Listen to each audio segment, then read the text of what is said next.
complètement. Mais avant cela, j'aimerais vous raconter une petite histoire qui nous fait prendre conscience de ce que cela veut dire. Regarder les choses et être conscient que dans tout ce qu'on voit, il y a la bracha d'Akadosh Baruch Hu. Ben oui. C'est l'histoire d'un homme, tout simplement, qui va pour aller boire un verre de thé. Et il veut se désaltérer. Et donc, il se présente dans un restaurant, magnifique restaurant, il choisit le plus beau. Et puis, quand il arrive là-bas dans ce restaurant-là, on lui demande de payer en lingots d'or. Alors il répond, il dit, mais moi je veux bien payer un lingot d'or pour ce thé, puisque je suis dans un restaurant magnifique et je sais que votre thé est bon, mais c'est un petit peu quand même exagéré.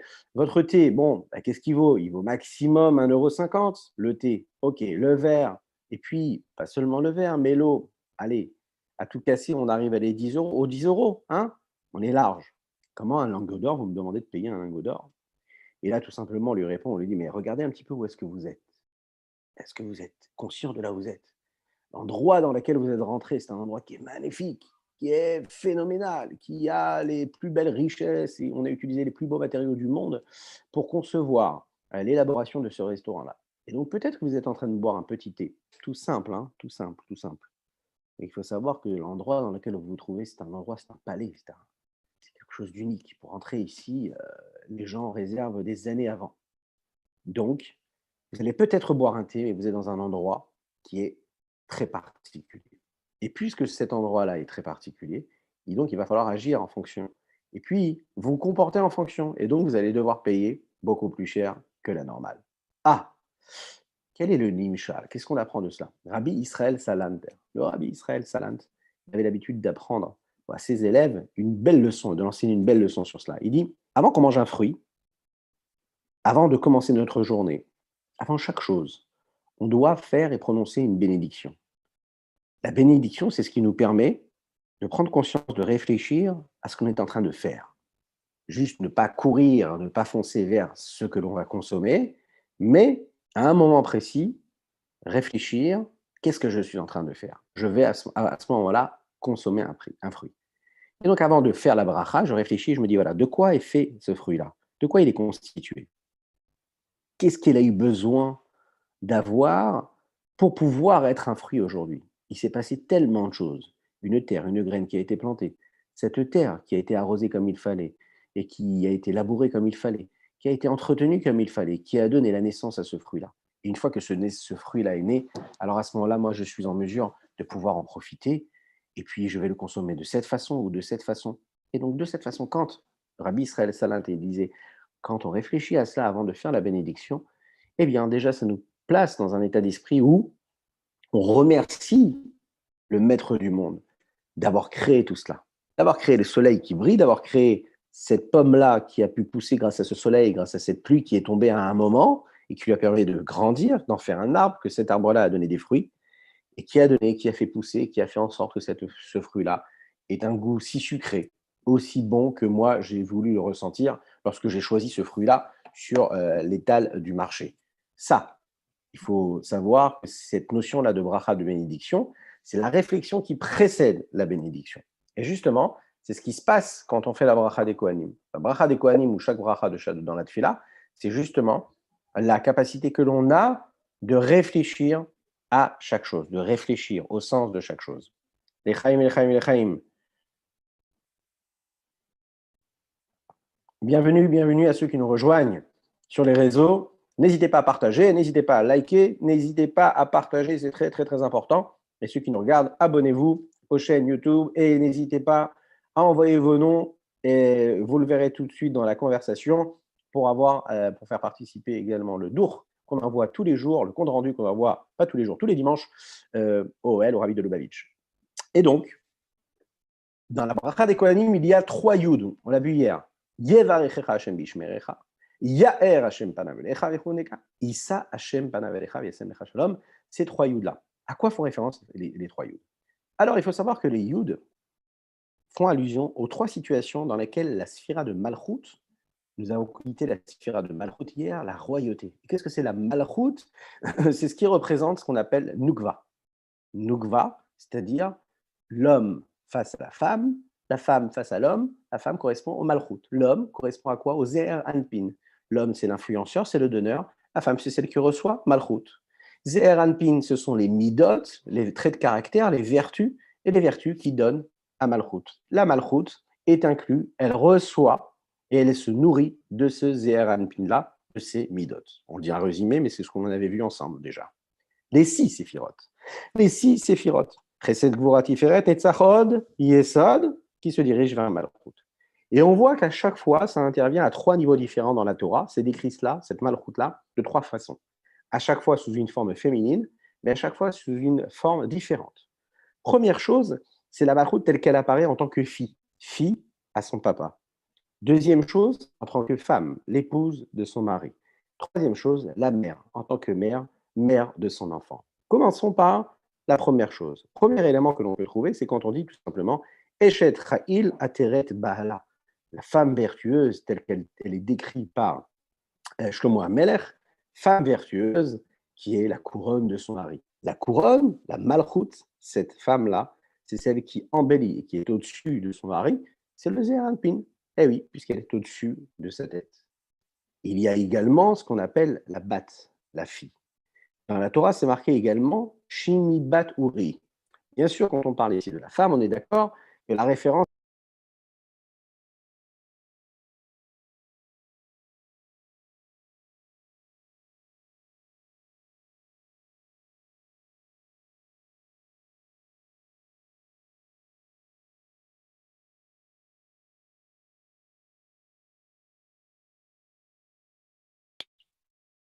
Alors, on a une petite coupure, je ne sais pas si vous me recevez.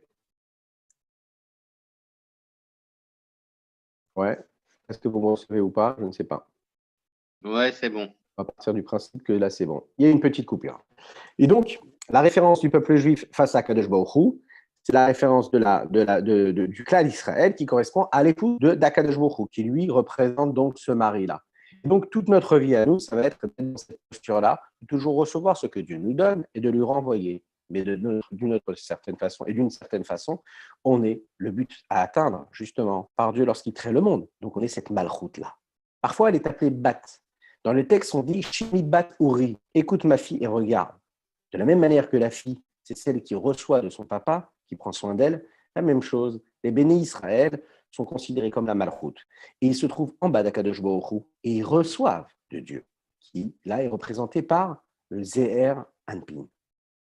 Ils sont aussi parfois comparés à des sœurs. Achoti Rahayati.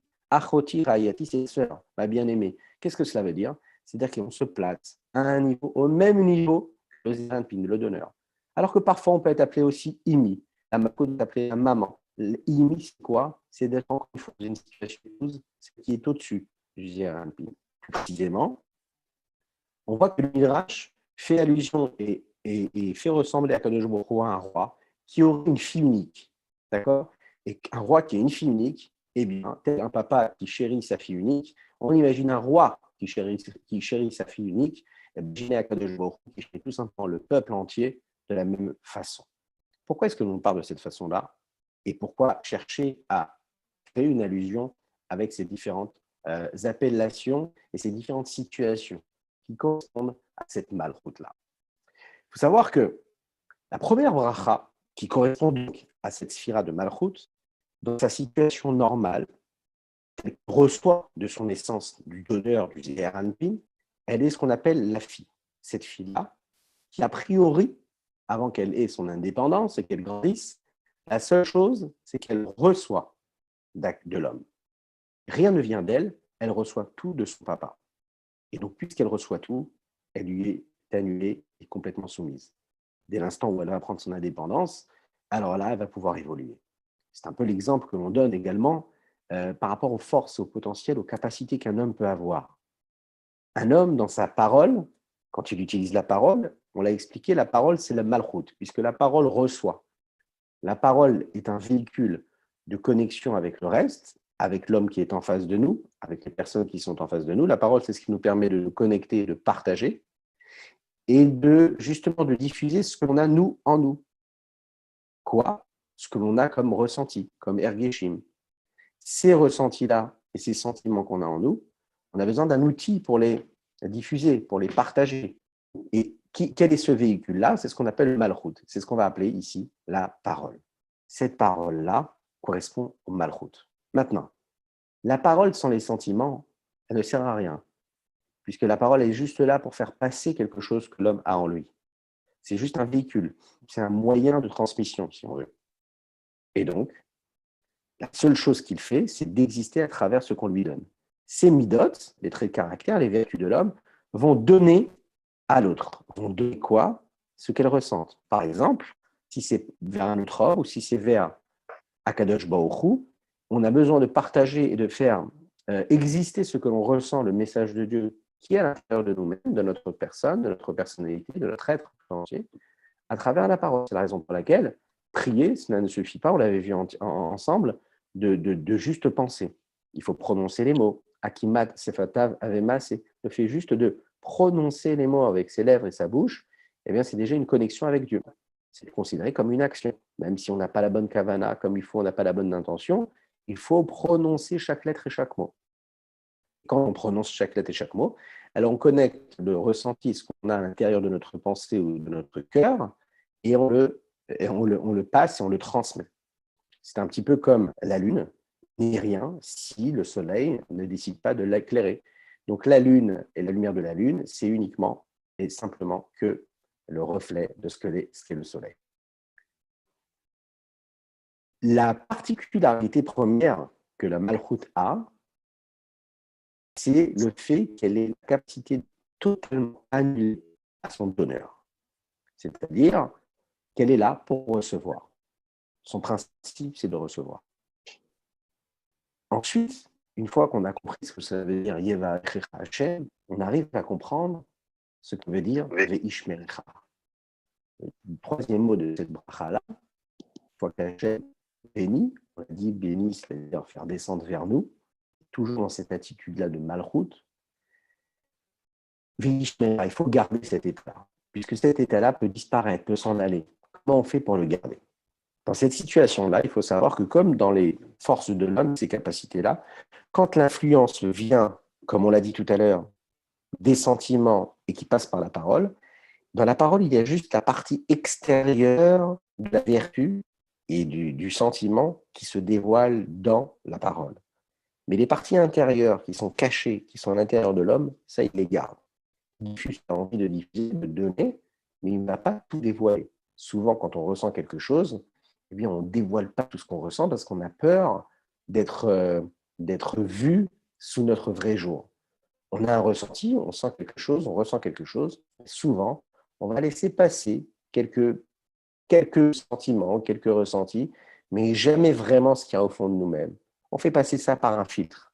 Et ce filtre-là va laisser passer telle ou telle chose que l'on voudrait faire passer de nos sentiments. C'est très important. C'est ce qui nous permet d'avoir quand même une indépendance, de garder un petit peu quelque chose en nous. On a toujours peur de donner tout, de tout dévoiler. Donc quand par exemple un homme, il est dans un ressenti énorme, grand, énorme, il ressent quelque chose de très très très fort, ok? Eh bien qu'est-ce qui lui arrive? Il perd la parole, il n'arrive plus à parler. C'est-à-dire que tellement il vit l'émotion, tellement il est dans le ressenti de ce qui lui arrive dans sa vie, qu'il perd la parole. Il n'a plus de force. Il ne sait pas comment s'exprimer. Il n'a plus de mots. Il n'a plus de mots. La seule chose qui va lui arriver, c'est ou de rire ou de pleurer. Et parfois même, quand c'est pour du bonheur, il va pleurer. Pourquoi? Parce qu'il est ému. Et être ému, c'est la parole qui n'arrive même plus à l'exprimer. Pourquoi? Parce qu'il y a un trop-plein de ressenti. Ce sentiment est tellement fort, lui, il a tellement de sensations qu'il n'arrive même plus à les partager. Ça, c'est justement ce qu'on appelle les midot qui ne peuvent même pas atteindre le malchut parce qu'il y a un trop-plein d'énergie, il y a un trop-plein de lumière et un trop-plein de ressenti. Il va falloir passer par tout simplement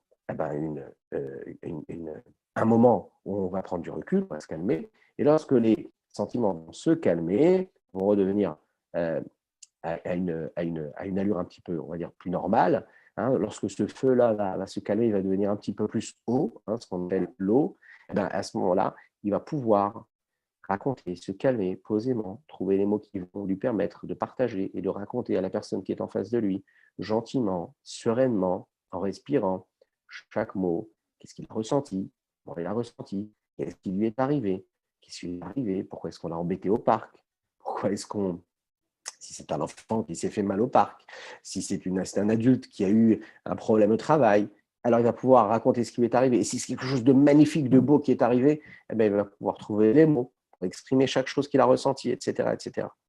Pourquoi? Parce que comme c'était trop fort, la parole qui était là en fonction de ce qu'il a ressenti, qui était là comme un outil, ne pouvait pas être utilisée à bon escient. La conséquence même que l'on peut voir chez celui qui écoute et qui entend ce que le cœur de l'autre a ressenti, cela ne peut passer que parce qu'il y a eu un filtre qui est là et qui existe grâce à la parole.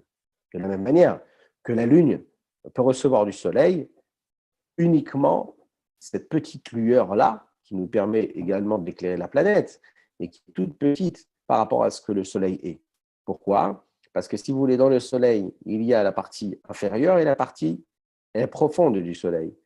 Et lorsqu'il éclaire le soleil, la lune, il n'éclaire pas la lune comme il va éclairer le monde quand il est quand il fait dans sa fonction normale, à savoir quand c'est le lever du jour, où il va donner toute son intensité. Donc sa profondeur, il l'utilise quand il en a besoin, quand il faut, quand c'est sa fonction, mais le reste du temps, eh bien, il ne veut pas, il ne va pas se révéler tel qu'il est réellement.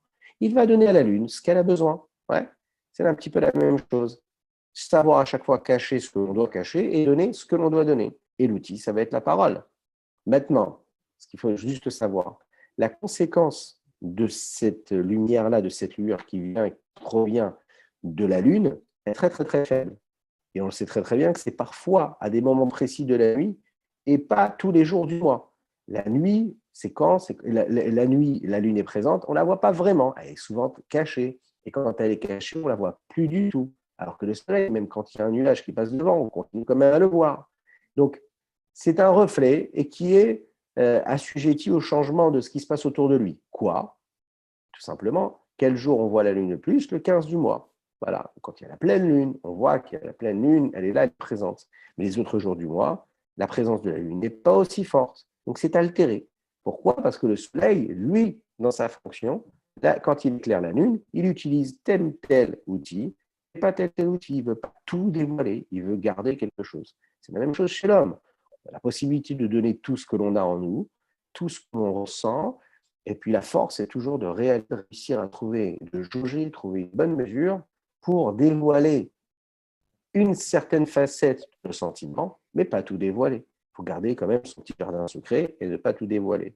Et quand il nous arrive quelque chose de très, très, très, très, très, très, très fort, on l'a vu, on ne sera pas en mesure de pouvoir le partager si on ne passait pas par ce filtre-là.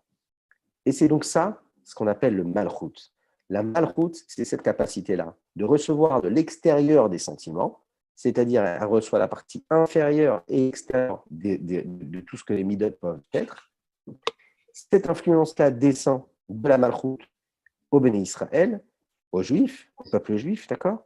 Et là, à ce moment-là, a priori, c'est une lueur, un peu comme dans la Lune, et une lumière qui va quand même être affaiblie. Dans cette situation-là, il y a un voile. Il y a un voile sur la divinité, sur la présence divine. Il n'y a pas de miracle particulier. Il n'y a pas de hashgacha pratique. On a du mal à voir comment est-ce que Dieu existe, la providence divine, précise et particulière dans chaque chose, chez chacun. Et là, les bénis Israël, dans cette situation-là, se trouvent dans un exil, qui est dur, qui est difficile. Et là, on peut vivre des épreuves qui sont terribles. Chas Shalom, que Dieu nous en préserve. C'est-à-dire que la lumière, elle est présente, mais elle a été estompée. C'est plus la lune que le soleil qui nous éclaire. Quand la malchoute est là et elle est dans cette situation d'obscurité tellement forte, alors qu'est-ce qu'il faut faire? Il faut faire attention que ce qu'elle donne, cette malchoute-là, ce chef, cette lumière et cette énergie-là, il faut la garder. Pourquoi? Parce que parfois, cette énergie-là, elle peut s'enfuir. Elle peut partir du côté des clipotes. On l'avait vu, hein? C'est également ce qu'on voit par rapport au Tiferet, dans les sphirotes. La Tiferet, ça peut être la beauté, mais ça peut être complètement l'inverse. Ça peut être la vantardise, ça peut être utilisé pour des choses négatives. Donc là, cette lumière-là, elle est tellement fine, tellement subtile, elle est tellement voilée, et on en a tellement peu qu'il faut faire attention de bien la garder, parce que dans l'obscurité de l'exil, elle peut aller vraiment de l'autre côté. C'est la raison pour laquelle, quand on se lève le matin, on demande, d'après les sources, on a bien vu que c'était là une signification et des explications qui sont très profondes d'après la Kabbalah Chassidut. Quand on dit Evarechecha Hashem Vishmerecha, c'est pas une bracha, c'est fun total. Ouais, génial, Hashem, bénis-nous, super, on est sous le talit de papa et on y va. Non, il y a quelque chose de très, très profond. On demande à Kadosh Baruch Hu de nous garder dans un moment très précis, de nous garder là où tu nous as bénis avec cette malchoute-là. Dans des moments où c'est terrible, dans des moments où dans notre vie, tout est flou, on ne voit rien, quand c'est obscur. Et là, on dit à Kadosh Baruch Hu, regarde, même dans ce moment-là, Veishmerecha, tu nous gardes cette bénédiction. Et tu nous aides à faire en sorte que cette bénédiction n'aille pas où? Dans la force du mal, dans les clipotes. Comment? Parce que si on garde cette malchoute-là dans l'âme juive et on la laisse s'exprimer et illuminer l'âme divine, alors à ce moment-là, elle influence le corps. Et le corps, il devient lui aussi beaucoup plus fort et ça crée chez lui des défenses immunitaires qui feront en sorte que toutes les forces du mal qui viennent pour s'en emparer, eh bien, il sera beaucoup plus fort puisqu'il aura de quoi se défendre et de garder au chaud cette petite lueur d'espoir qu'il a en lui. Il y a une deuxième définition de la malroute, toujours dans cette bracha des Kohanim. C'est ce que l'on dit dans le deuxième passouk. Ya'er Hashem panav elecha. Qu'Akadosh Baruch Hu, il éclaire sa face vers toi, d'accord, qu'il élève vers toi et qu'il éclaire et qui t'apporte le chen, la grâce. Elle nous parle de la deuxième situation de la sphira de malroute. Un peu comme une sœur. Qu'est-ce que ça veut dire? Quand le Zeir Anpin, il est face au malroute et qu'ils sont au même niveau. D'accord? Ils sont au même niveau. Alors la question qui se pose quand Zeir Anpin et malroute ils sont au même niveau, qui se pose, c'est quoi? C'est comment est-ce que malroute peut recevoir du Zeir Anpin, peut recevoir des midot, des vertus, des traits de caractère, à un niveau qui est tellement élevé, puisque c'est le Zeir Anpin, alors qu'ils sont au même niveau. Si on est au même niveau, comment est-ce que je peux recevoir quelque chose, puisqu'on est au même niveau? Pourquoi lui pourrait me donner plus que moi je ne peux lui donner? Pourquoi je serais à un niveau où je suis receveur, alors que lui est censé être donneur? On ne va pas rentrer dans les histoires de couple, mais c'est un petit peu ce qui se passe. Lorsque dans un couple, on ne comprend pas qu'il y a quelqu'un qui est censé donner et l'autre recevoir, parce que c'est ainsi depuis que le monde est monde, eh bien, qu'est-ce qui se passe? Justement, le contact ne se fait pas comme il faut, et l'échange ne se fait pas comme il faut, et ce n'est pas vécu comme il faut, et donc il n'y a pas d'harmonie. Dès l'instant où l'homme comprend qu'il est le donneur et la femme, elle est celle qui doit recevoir, eh bien, dans la vie, tout se passe bien. Bon, ça nécessite beaucoup de travail. Mais en effet, c'est ce qui se passe, c'est ce que la Torah nous dit. Le Ham Israël, il doit exister parce qu'il reçoit d'Akadosh Baruch Hu. Akadosh Baruch Hu, il est le donneur, nous sommes les receveurs, et on doit se comporter comme tel. Et quand on reçoit comme il faut, eh ben on donne en retour en réalité comme il faut. Et puis on peut aussi recevoir de la même manière. Donc la question qui se pose maintenant, c'est quoi? C'est comment quand on est au même niveau, dans le sens où on est achot, lorsque Malchut devient une sœur, comment quand on est au même niveau, les deux peuvent être au même niveau et l'un il va donner à l'autre et l'autre va recevoir de l'autre. Mais on est au même niveau. Hein?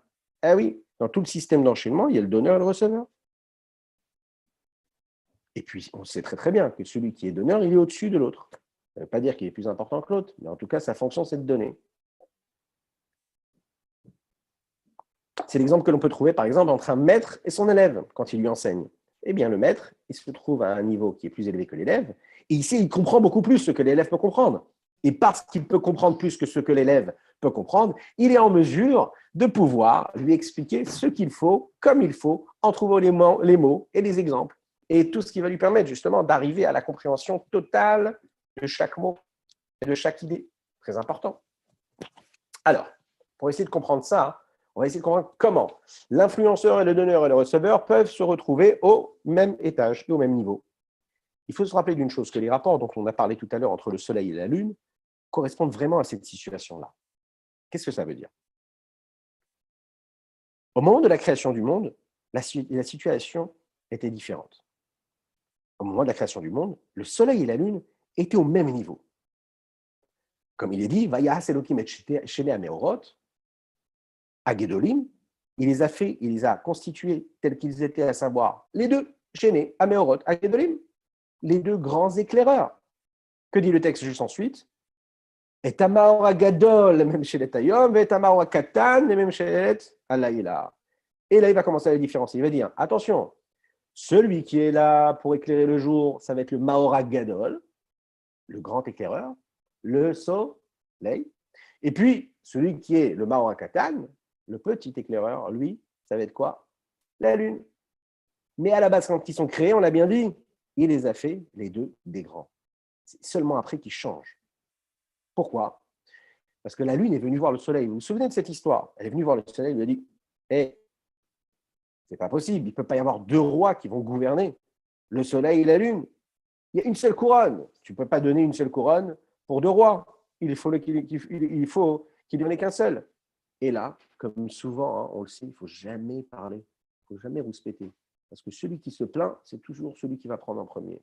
Hein, on sait ça en classe, il y a toujours celui qui va parler. Et il parle pour les autres. Et malheureusement, il défend tout le monde, mais c'est justement lui qui va prendre pour tout le monde. Et bien là, c'est ce qui va se passer avec la Lune. La Lune, elle est venue parler, elle est venue se plaindre. Dieu lui a dit, OK, il n'y a pas de problème, tu t'es plaint, tu trouves qu'il n'y a pas assez de place pour les autres, tu aimerais avoir la couronne que pour toi, et bien très bien, tu vas laisser ta place. Et c'est ce qui va se passer, elle va devoir laisser sa place. Il lui dit, Lechi, Umehati et Tatzmer, va et diminue-toi.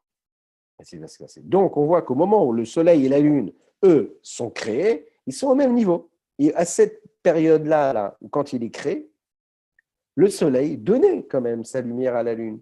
C'est-à-dire que la Lune recevait du Soleil et en même temps, elle était au même niveau, après qu'il y ait ce changement-là de situation.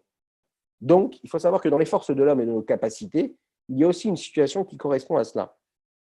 C'est-à-dire, dans le système d'enchaînement de ce qu'on appelle le Seder Ishtalshelut, entre l'intellect et la parole, quand un homme comprend quelque chose intellectuellement, il comprend une idée profonde, large, et qu'il évolue dans cette idée, dans cette profondeur intellectuelle, eh bien, son intellect, de par sa nature, va aimer et tout faire pour se mettre de côté, s'isoler, parce que le séchel, c'est quelque chose de froid, et la seule chose qu'il voudra, c'est de trouver un endroit de tranquillité qui va lui permettre d'approfondir un petit peu plus ça. Il veut être seul, le séchel. L'intellect est très narcissique, il est très égocentrique, et puis il est très égoïste. Il veut comprendre. Et comme il veut comprendre, il veut chasser toutes les forces qui pourraient l'empêcher d'approfondir son idée. Ça, c'est l'intellect. Et de par ses traits de caractère, il va chercher à approfondir, à élargir l'idée entre lui et en lui, sans aucune autre idée extérieure qui pourrait l'aider à comprendre et à intellectualiser et approfondir l'idée. Il veut rester, il veut s'isoler pour essayer d'approfondir avec ses forces à lui. C'est ce qu'on éprouve tous. Lorsqu'on étudie un texte, on a besoin de chasser tout ce qui arrive dans notre tête. Et on sait que quand il y a une pensée qui arrive et qu'on est en pleine analyse intellectuelle sur un sujet ou un autre, on a besoin de chasser, on pousse tout ça avec nos deux mains parce qu'on veut rester concentré. Être concentré, c'est justement être isolé dans la pensée, dans la recherche intellectuelle de ce qui va vous permettre de comprendre encore et encore et encore mieux ce que j'essaye de développer. Ok, donc je n'ai pas besoin de l'autre et je ne veux pas l'autre. Je ne veux rien d'autre que ma pensée et ce que je suis en train d'approfondir. Néanmoins, il faut savoir que quand le cœur a un sentiment pour quelqu'un d'autre, par exemple, là on n'est plus dans l'intellect, on est dans le ressenti, dans le cœur, les midot, quand un homme aime son prochain et qu'il a envie de lui dire, par exemple, il aime tellement qu'il a envie de partager avec lui une idée qui lui est venue, il a l'idée du siècle, il veut développer la meilleure application du monde, la start-up, il veut développer le bon vaccin qui permettra de nous sauver tous de cette histoire-là, eh bien, qu'est-ce qui se passe? Chez lui, il y a quelque chose qui le pousse en lui à aller dévoiler ce qu'il vient de découvrir. Mais même quand il aime réellement, ce qu'il est lui, c'est-à-dire son intellect et sa profondeur à lui, qui normalement est animé par cette envie de s'isoler et d'être complètement concentré, de se regarder dans un miroir pensé, attention, et bien que l'autre n'existe pas et que pour lui, personne ne devrait exister jusqu'à ce qu'il arrive à l'aboutissement de son analyse intellectuelle, à ce moment-là, il a besoin de partager. Il y a quelque chose qui va le pousser. C'est en lui. Il aime son idée intellectuelle, mais il ne veut pas la garder pour lui, il veut la partager. Donc, il y a deux processus. Il y a un processus où il va aller jusqu'au bout. Et une fois qu'il est arrivé à sa conclusion, la seule chose qui l'intéresse, c'est justement de le diffuser, de le donner à l'autre.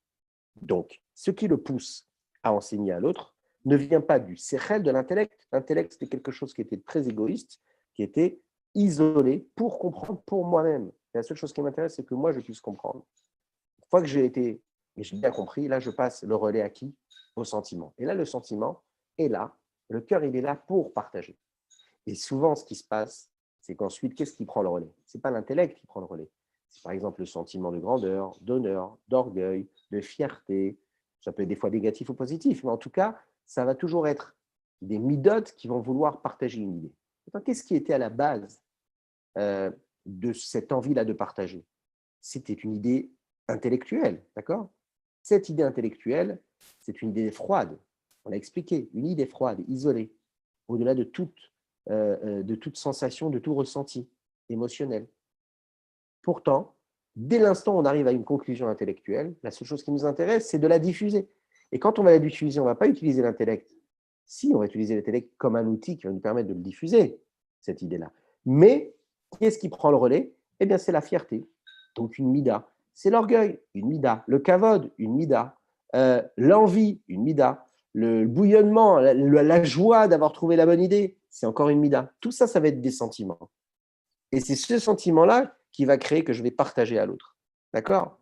Et qu'est-ce qui se passe? Donc, en fait, le cœur, qui est a priori une émotion, va être là, un outil qui va permettre à l'intellect de pouvoir exister grâce à cela. Donc, il en ressort que quoi? Que même quand il y a un système d'ordre d'enchaînement du cerveau jusqu'au midot, c'est-à-dire du cerveau jusqu'à la parole qui va servir de quoi? D'outil de connexion entre ce qui se passe dans mon cerveau et ce que je vais véhiculer vers l'autre, par l'intermédiaire, on l'a dit, des midotes qu'il y a dans l'homme, pour expliquer cette idée intellectuelle que j'ai pu avoir. Il faut quand même savoir que ce système d'enchaînement est différent du système d'enchaînement qu'il y a dans l'intellect et dans l'exemple qu'on a vu juste avant. C'est-à-dire, là où ce qui se passe cérébralement, c'est transformé. Ok?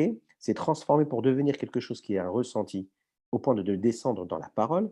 C'est-à-dire que l'homme, là, ici, il, est, il a donné à l'autre, en fait, une expérience. Il a partagé avec l'autre quelque chose qu'il a vécu.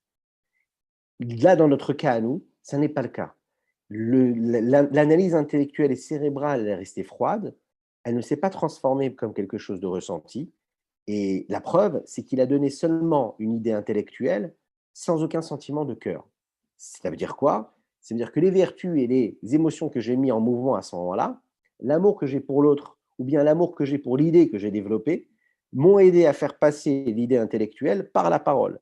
Mais l'intellect ne s'est pas habillé dans le cœur et il ne s'est pas transformé en quelque chose de ressenti, il est juste passé par le cœur. Ça va? En résumé, l'intellect reste froid. Et même lorsque je l'utilise, tous les outils qu'il y a en moi, dans mon corps, dans mon esprit et dans mon âme, dans mes sentiments et dans mes émotions pour faire passer ce message-là, eh bien, à aucun moment, l'intellect n'est rentré et s'est transformé en quelque chose qui est un ressenti, un sentiment. L'intellect reste froid et c'est seulement le cœur qui va passer le relais grâce à l'outil de la parole pour faire passer ce message-là que j'ai réussi, moi, à créer en ayant une analyse intellectuelle. Et puisque à ce moment-là, chaque émotion a fait ce qu'elle avait à faire et elle a agi en fonction de ces capacités-là, et comme de la même manière qu'elle a pu faire passer ce message intellectuel, il en ressort que la parole reçoit précisément l'intellect qui est passé, le sujet et l'analyse intellectuelle qui provient du Sechel de la manière qu'elle voulait recevoir, c'est-à-dire au même niveau. On a vu qu'ici, la parole et les émotions, bien que la parole est juste un outil et que l'émotion, c'est celle qui ressent a priori ce que je ne vais pas ressentir, et ce qui a pu pousser mon envie et mon souhait de partager ce que j'ai pu avoir de manière froide dans mon intellect, eh bien, on voit bien que l'émotion et la parole, qui a priori ne devraient pas être au même niveau, eh bien là, vont être au même niveau. On a donc vu ici, vous vous rappelez qu'on avait parlé de sœur, la sœur, la sœur qui peut être au même niveau, donc Malchut qui peut être une sœur, et qui peut être au même niveau que de Zéranpin, du donneur, de l'influenceur. On a donc vu ici que la Mida, qui là prend l'aspect de quoi? Du ressenti, ouais, du ressenti, de la sensation, de ce que j'ai comme émotion, ce qui fait partie de l'extérieur de la Mida, eh bien là, elle a été utilisée juste pour pousser, pour donner l'envie à l'homme de faire passer ce message intellectuel. Et donc, qu'est-ce qu'on a ici? On a la parole qui est en face et qui sera là. Pourquoi? Eh bien, pour véhiculer le message. La parole, c'est donc cette sœur-là, qui est cette malchoute, cette vertu-là du malchoute, mais qui est sous l'apparence de la sœur, entre guillemets. Et on a le Zeranpin, c'est-à-dire les midots qui viennent donner, qui viennent pousser et donner envie à ce que ce sechel-là, cette idée intellectuelle, cette froideur-là, puisse passer. Bon, j'espère que ce n'est pas trop compliqué, mais on va y arriver, mais c'est ça qui est intéressant. Petit à petit, on assimile les sujets et puis on les comprendra de mieux en mieux. Donc, on voit bien ici, comme dans l'exemple du Soleil et de la Lune, quand les deux sont au même niveau, eh bien le Soleil influence de sa partie la plus profonde la Lune, et puis la Lune, elle reçoit une lumière qui est très très forte, qui est puissante. Cette même lumière-là qui va éclairer le monde entier sans aucune altération. Il y a une petite histoire populaire qui décrit un petit peu cette situation-là. Un jour, dans un petit village d'Europe, il faisait beau, magnifiquement beau. Mais c'était un jour de Shabbat. À la sortie du Shabbat, on sait que la communauté juive a l'habitude de sortir pour tout simplement faire une bracha. Quelle bracha nous faisons le Motzei Shabbat? Alors, je lirai juste après, si vous le voulez bien, je lirai juste après les questions. Vous ne voulez pas? Comme ça, je reste concentré sur le processus, l'évolution du cours. Ouais, je vous réponds ça juste après, d'accord? Petite histoire. Alors, cette histoire-là, donc la communauté juive est dans ce village-là. Et dans ce village-là, qu'est-ce qui se passe? La communauté sort. Alors, on a tous eu déjà cette expérience-là, vous savez, de sortir. Alors, en France, pour ceux qui sont en Israël, c'est plus facile parce que Baruch Hashem, en Israël, tout est géré comme il faut dans l'ordre des choses et tout va comme il faut. Même les horaires du Shabbat, la sortie du Shabbat, l'entrée du Shabbat, et correspond vraiment à ce qu'il faut. C'est beaucoup plus facile que pour nous. Là où nous, il faut... c'est plus compliqué. Voilà, c'est plus compliqué tout simplement. Donc, tout va bien en Eretz Israël. Les Vrat Hashem, Mashiach, il va venir, on se retrouvera tous en Israël. Alors, quand on est en dehors d'Eretz Israël, le moment où on doit faire la bracha de la nuit est très compliqué à trouver. Quand il fait froid, quand c'est l'hiver, il y a beaucoup de nuages, et on court après. Je me souviens d'une chose qui est magnifique, je ne vais pas citer son nom, mais je me souviens d'un maître, d'un ancien moré que j'avais eu quand j'étais petit. Et un jour, j'ai surpris qu'en fait, il était parti faire plus de 50 minutes de voiture un jour d'hiver, une soirée d'hiver, une nuit d'hiver, parce qu'il avait entendu qu'on lui avait dit, tu sais, dans une telle ou telle banlieue, je crois bien que c'était à Brunois, ce soir, la lune est visible. Et lui, il était dans Paris, en plein Paris, et il ne voyait pas la lune. Et on lui a dit, tu sais, ce soir, la lune est dégagée à Brunois. Il a pris sa voiture, il a fait 40 minutes de voiture pour se retrouver là-bas et faire la bracha de la lune. Bon, ça, c'est un bon juif, un chassid, qui va faire ça pour courir après cette mitzvah-là. Ouais. Ou bien on connaît l'histoire du rabbi qui avait dit, qui était sorti, qui n'avait pas la lune, ils sont re-rentrés à l'intérieur du 770, et là, il leur a dit, vous allez voir que là, on va sortir et la lune sera là. Ils sont sortis et la lune a apparu. C'est-à-dire que la conviction et la volonté fait que la lune peut apparaître même si elle n'était pas là, qu'il y avait des nuages qui la cachaient. Et donc ce village-là, cette communauté qui sort, pour faire la bracha de la lune, ils cherchent la lune et ils ont du mal à la trouver. Et à un moment, on fait le tour à droite, à gauche, tac, il y en a un qui lève la tête et il voit la lune. Il commence à dire le Kiddush Levana, la sanctification de la lune, comme le peuple juif a l'habitude de le dire. Et voilà qu'un non-juif passe par là, et il regarde, il dit, mais qu'est-ce que vous êtes en train de faire? Il dit, on est en train de prier. Mais pourquoi est-ce que vous priez? Il dit, il y a la lune, et puis la lune, la pauvre, elle a été diminuée. Bon, parce qu'elle s'est plainte à un moment, elle a été diminuée. Et donc, une fois par mois, on lui rend ça.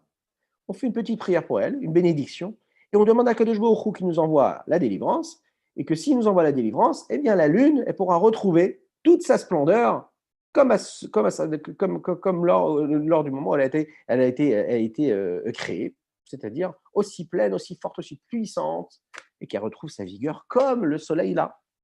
Il écoute ça et il dit, d'accord, ok. Il leur a posé la question, il a dit, mais est-ce que je peux vous poser une question? Avec plaisir, allez-y. Est-ce que vous avez du pain pour manger? Oui, au Hachem, nous avons du pain. Ok. Est-ce que vous avez du lait? Est-ce que vous en avez? Ok. Oui, ça va, on l'a. Il dit, mais est-ce que vous devez vous battre parfois, aller travailler pour amener ce pain? Ah oui, bien sûr. Et ce lait, est-ce que vous devez fournir des efforts? Oui, bien sûr. Pourquoi toi, tu ne fournis pas d'efforts? Oui, en effet, je fournis aussi des efforts pour pouvoir trouver ce pain et ce lait.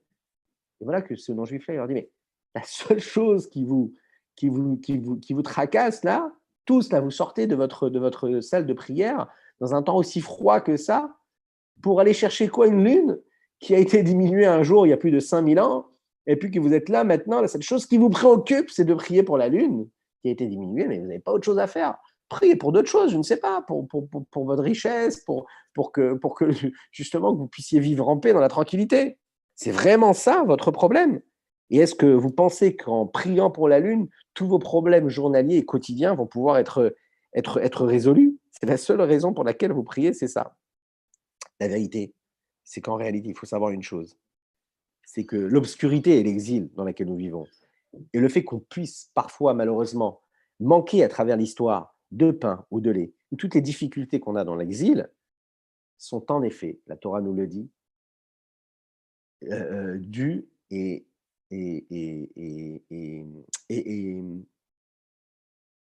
juste une seconde, parce que j'ai été déconcentré. Je suis en train de parler, il ne faut pas me déconcentrer comme ça. Oh là là là là là là. Non, alors juste après, d'accord? Quand je termine. Quand je termine, juste après. Quand je termine le cours, ouais. Alors, désolé.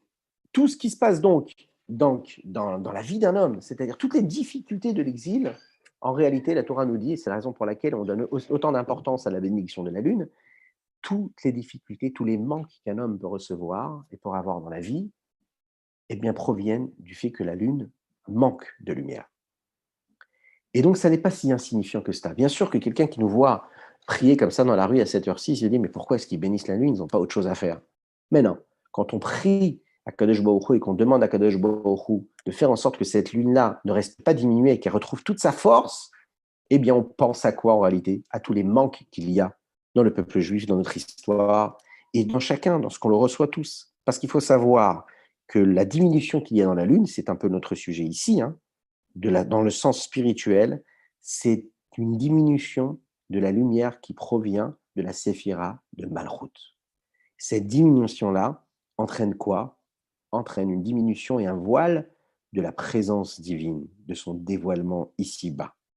Et donc, quand on prie pour que la lune puisse retrouver sa plénitude, on est en train de demander à ce que ce voile-là s'écarte, s'estompe, et qu'il laisse place justement à toute la force et à toute la lumière qu'il peut y avoir, et qu'il y aura très rapidement quand il y aura un Mashiach.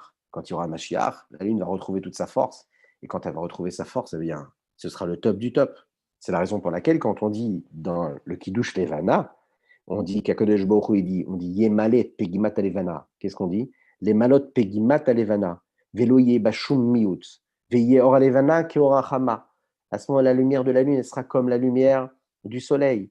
Keor Shivat Yemei Bereshit, comme la lumière qu'il y a eu pendant les 7 jours de la création. Kemoshaita Kodem Miuta, comme elle était avant d'être diminuée. Ça, justement, ce sens profond-là de cette tefila, c'est une demande. On demande à Kadosh Baruch Hu, s'il te plaît, dévoile-toi, dévoile ta profondeur. Parce que cette véritable profondeur, elle est voilée à nous. Et la seule chose que l'on peut faire, nous, c'est de demander cela. Le rabbi, c'était un Shabbat Parashat Noach. En Tafshin Nunbet, une des dernières années, le rabbi, il a demandé à ce que l'on organise ce Kiddush Levana. Pourquoi? Parce qu'il a dit, il faut se dépêcher de le faire, parce que quand on va se dépêcher de le faire, on va attiser et on va hâter la venue de Mashiach. On peut bien comprendre pourquoi est-ce qu'il le voulait, puisque son souhait, et aujourd'hui, nous sommes Chafret Nissan, et ce n'est pas un hasard si on tombe sur ce texte-là, parce que le rabbi, il s'est battu, et le jour du Koach Nissan, Chafret Nissan, je vous invite à aller chercher sur Internet, vous allez trouver des textes qu'il a dit, un texte fort dans lequel il dit, voilà, j'ai fait tout ce que je pouvais pour faire venir Mashiach. Je me suis battu pour ça. À une personne, un des organisateurs là-bas au 770, qui organisait une fête, un événement, je ne me souviens plus lequel, qui écrivait comme ça dans cette lettre-là de l'événement, il disait, il a mis une formule dans laquelle il disait, voilà, et il donnait cette formule-là, il donnait ce courrier-là au rabbi pour que le rabbi puisse donner son accord. Et c'était justement un courrier qui stipulait de quelle façon ils allaient vivre tel et tel événement. Et cette personne-là, ce secrétaire-là, quand il a écrit, il a dit, dans le cas où Mashiach ne serait pas là, Chas Shalom, eh bien, l'événement aura lieu tel et tel jour à telle et telle heure. Et le rabbi a souligné, a entouré ces mots-là, et il a écrit en dessous, il a dit, après tout ce que je me suis battu, après tant d'années que je me suis battu pour faire vivre justement la venue de Mashiach avec autant de force et d'intensité, ce n'est pas normal d'écrire cette phrase-là. Comment on peut écrire une phrase en disant si Mashiach n'est pas venu? Parce que le fait de dire si Mashiach n'est pas venu, ça n'est même pas une question parce que c'est sûr et certain que Mashiach il va venir. on doit vivre avec la certitude que Mashiach arrive. Et ce jour-là de 28 Nissan, le Rabbi, justement, il a dit cette phrase-là qui est très très forte, qui est très puissante, une décharge. Et quand on lit, qu'on écoute ces mots-là, vous pouvez trouver ça sur Internet, on est pris d'une émotion, on est pris de frissons tellement ça nous percute de l'entendre parler de cette façon-là. Un homme qui a donné tellement, tellement, tellement et qui continue à donner. Et on se dit, mais comment lui, il a pu parler de cette façon-là? Et bien, ça nous réveille.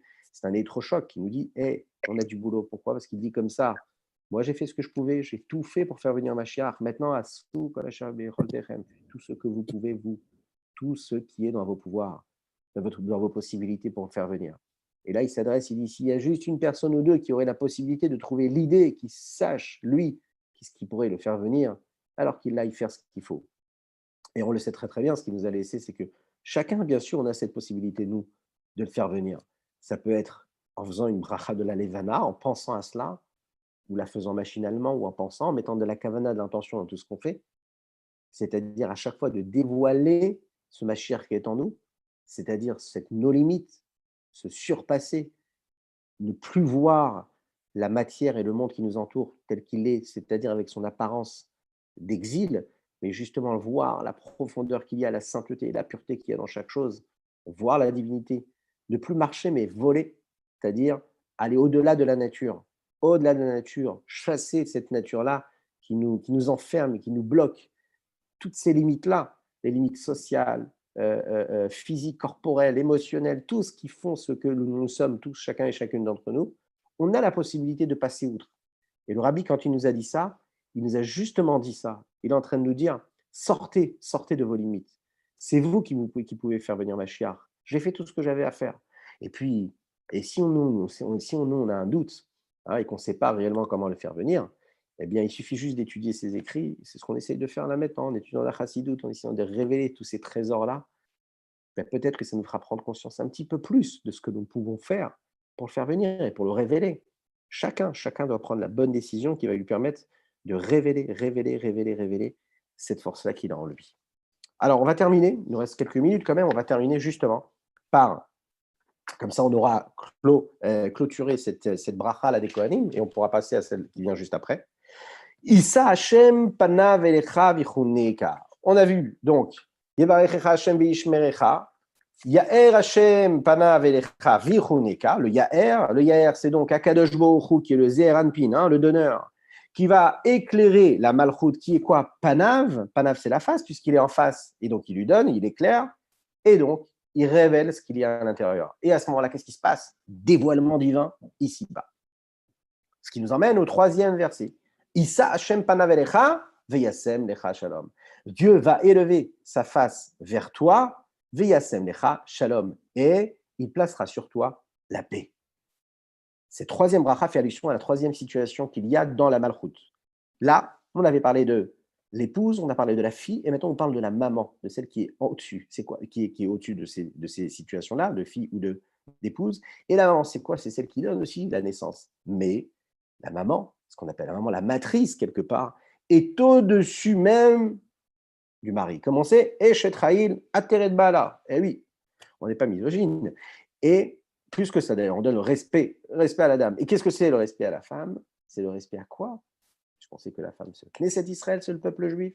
Et Akadosh Baruch Hu nous dit ici, Eshet Chayil Ateret Bala. La couronne d'Akadosh Baruch Hu, c'est le Ham Israël. Quand il se comporte comme il faut, c'est sa couronne. Imaginez un petit peu la responsabilité qu'on a en tant que peuple juif, ce que l'on a à faire. Et donc, quand Eshet Chayil Ateret Bala, qu'est-ce qui se passe? Même dans une situation où la Malchut reste réellement ce qu'elle peut être, c'est-à-dire être quelqu'un qui reçoit, quelque chose qui reçoit, elle est quand même au-dessus.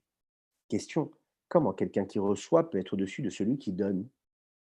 Comment quelqu'un qui est Mekabel, le Malchut, il reçoit, comment en recevant je peux être au-dessus et être Ateret Bala, être au-dessus du donneur? En réalité, c'est une situation très particulière dans laquelle se dévoile la racine de Malchut. Malchut tel qu'il apparaît, c'est un receveur. Ou la Malchut, au féminin, une receveuse. En effet, Malchut, elle reçoit. Mais quand elle va chercher sa source, où est-ce qu'elle va puiser sa profondeur et son énergie? à un niveau qui est encore plus élevé que le shoresh de Zeranpin, du donneur. Et c'est quoi cette force-là qu'elle a? C'est d'aller chercher au-dessus de tout, c'est-à-dire le lien indéfectible qu'elle a avec Dieu quand elle est receveuse, quand elle reçoit. Et qu'est-ce qui se passe? Bien qu'elle reçoit, mais comme elle reçoit, c'est la raison pour laquelle elle est plus élevée que le Mashpia, que celui qui donne. Et si je reçois, pourquoi est-ce que je suis plus élevé que celui qui donne? Puisque je dépends de celui qui me donne. Alors vous allez voir qu'en réalité, puisque je suis celui qui reçoit, alors ça veut dire que je suis plus élevé que celui qui donne. Et pourquoi?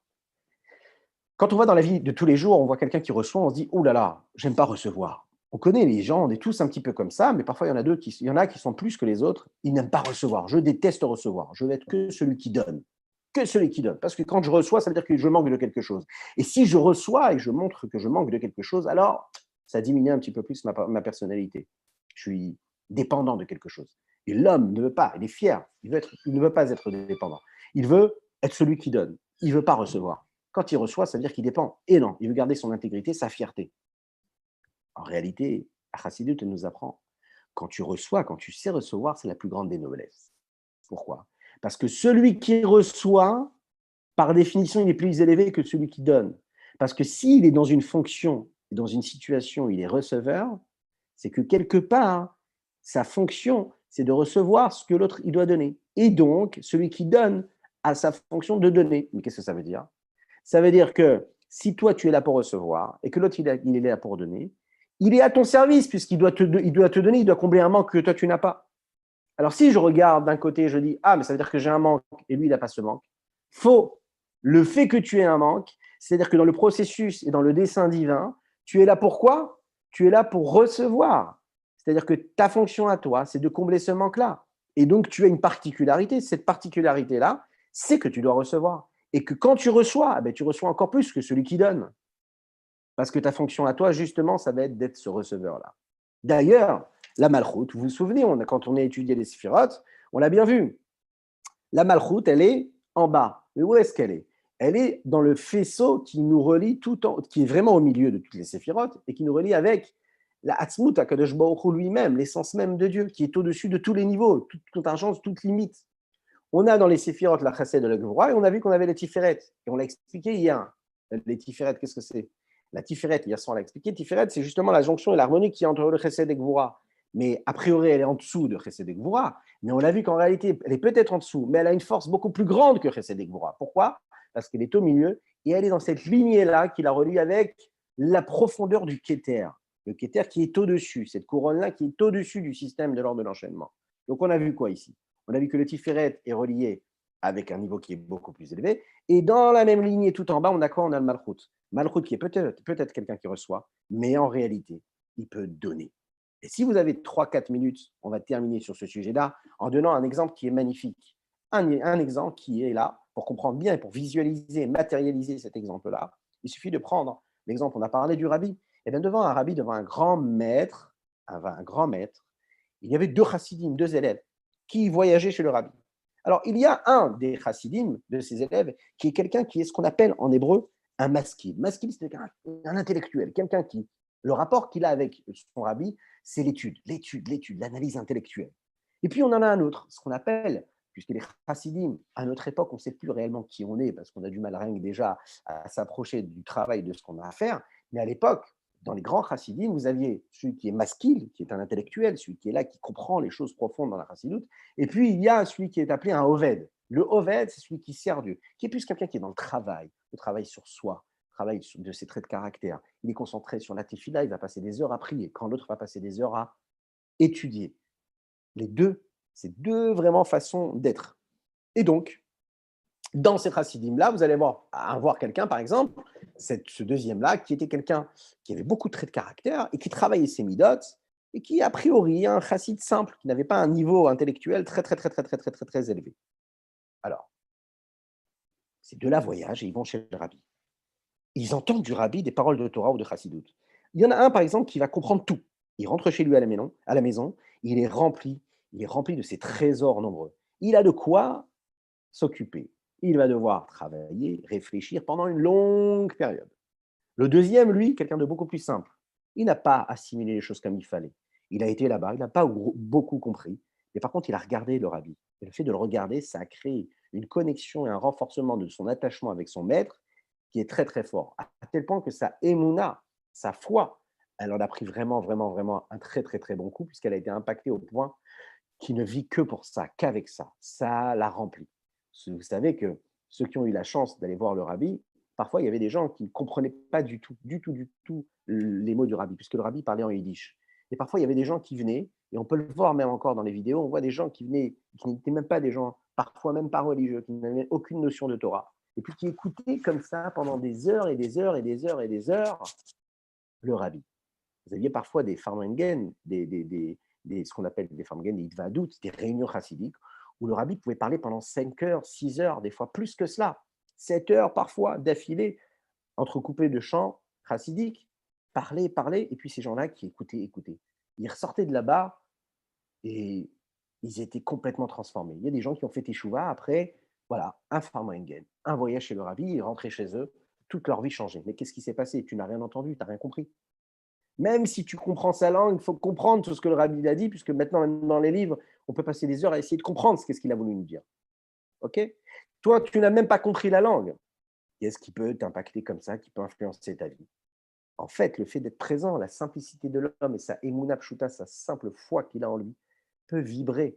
Et le rabbi, rien qu'avec un regard, avec un sourire, avec un geste, avec une pièce, avec un dollar, avec ce qu'il disait, avec sa présence, eh bien justement, il peut influencer un chassid. Et donc ce chassid-là qui est très simple, il a juste vu, il a été transformé. Alors peut-être qu'il ne va pas pouvoir être une éponge comme l'autre l'a été. Peut-être qu'il n'a pas vraiment compris tout ce qui a été dit, toutes ces profondeurs de chassidoute qui ont été dévoilées. Et ce qui va justement motiver celui qui comprend, il va se fatiguer à comprendre, à comprendre, à comprendre. Alors, dans cet exemple-là, qu'est-ce qu'on a? Et on va conclure avec ça. On a celui qui comprend, qui est un intellectuel, et on a celui qui ne comprend pas spécialement. Dans ce voyage-là, on a celui qui est un donneur et on a celui qui est un receveur. Celui qui est un donneur, c'est-à-dire l'intellectuel, il est venu, il a pris, et qu'est-ce qu'il va faire avec ça? Il va transformer ça pour visualiser, pour comprendre, pour intellectualiser tout ça. Ça va devenir un donneur. Il a pris ça de manière froide, comme on l'a expliqué tout à l'heure. Tout ce qui va être cérébral, c'est de-delà même des sentiments. Donc, il va prendre ça intellectuellement, et parfois même, ça peut être même dangereux, puisque ça ne peut même pas influencer, s'il ne le décide pas, ses sentiments. Et si ça n'influence pas ses sentiments, ben, qu'est-ce qui va se passer? Ça va rester dans sa partie intellectuelle. Et l'autre, par contre, il va être ce qu'on appelle le mécabel, celui qui reçoit. Pourquoi? Parce qu'il a été là-bas et il a juste pris. Il a pris, il a pris. Mais en fait, il a pris encore plus que tout le monde. Parce qu'il était présent quand le rabbi a vécu ces choses-là. Et tellement c'est cher à ses yeux et tellement il est influencé par cela que ça le transforme complètement. Donc on voit bien ici que l'intellectuel est celui qui travaille Dieu réellement parce qu'il a compris la sagesse et les enseignements du rabbi et il se sent rassasié de cela. On va voir qu'a priori, il ne manque rien. Par contre, celui qui est en face, celui qui reçoit, on a l'impression de voir et d'imaginer qu'il lui manque quelque chose. Mais non, en réalité, puisqu'il était présent, qu'il a vu, qu'il a ressenti, en réalité, celui qui reçoit, il a reçu même encore plus même de celui qui donne. Pourquoi? Eh bien parce qu'en réalité, il a été complètement transformé, parce que ce qu'il a reçu l'a fait déborder et a débordé tout ce qu'il était en lui. Et puisque l'homme, son travail à lui, c'est quoi? Ben, c'est de se transformer. Donc, sans passer par la case intellectuelle, déjà, il est dans le vécu et il a laissé son être se laisser complètement influencer par ce qu'il a vécu. Et ça, c'est quelque chose d'énorme. C'est la raison pour laquelle le Baal Shem Tov avait l'habitude de dire qu'un homme simple, d'accord, quand le cœur d'un homme pauvre se réchauffe et qu'il demande et qu'il déverse sa prière devant Akadosh Baruch Hu, lui, il accepte tout de suite sa prière. Pourquoi? Parce que la simplicité d'un homme simple, qui se dirige directement vers Dieu, qui oublie complètement sa personne, puisqu'ici il est dans un état de dénuement total, dénuement physique, matériel, mais aussi spirituel, sa simplicité, son authenticité-là, fait un petit peu comme cette grand-mère qui va prononcer ces petits mots. Imaginez une grand-mère séfarade, à l'époque, ils ne savaient même pas lire, ils n'étudiaient même pas. Mais leurs prières, quand ils embrassaient la mezouza avant d'aller dormir, et leurs prières, les mots qu'elles prononçaient dans leur langue à elles, eh bien, ces prières-là montaient directement chez Akadosh Baruch Hu. Et c'est ce qui a fait que de génération en génération, on a pu créer justement la présence d'Hachem et créer une situation où Eshet Raï la Tered Baala, justement, la couronne de l'homme et la couronne du peuple juif, c'est celle qui reçoit mais comme elle reçoit comme il faut, eh bien, elle réinjecte, elle réimpacte, elle réinfluence en retour tout le Ham Israël. Voilà pour aujourd'hui. Chazak ou Baruch à toutes et à tous. S'il y a des questions, par message, je n'ai pas la possibilité de vous entendre. Si tout est OK pour vous, un petit pouce. N'hésitez pas à partager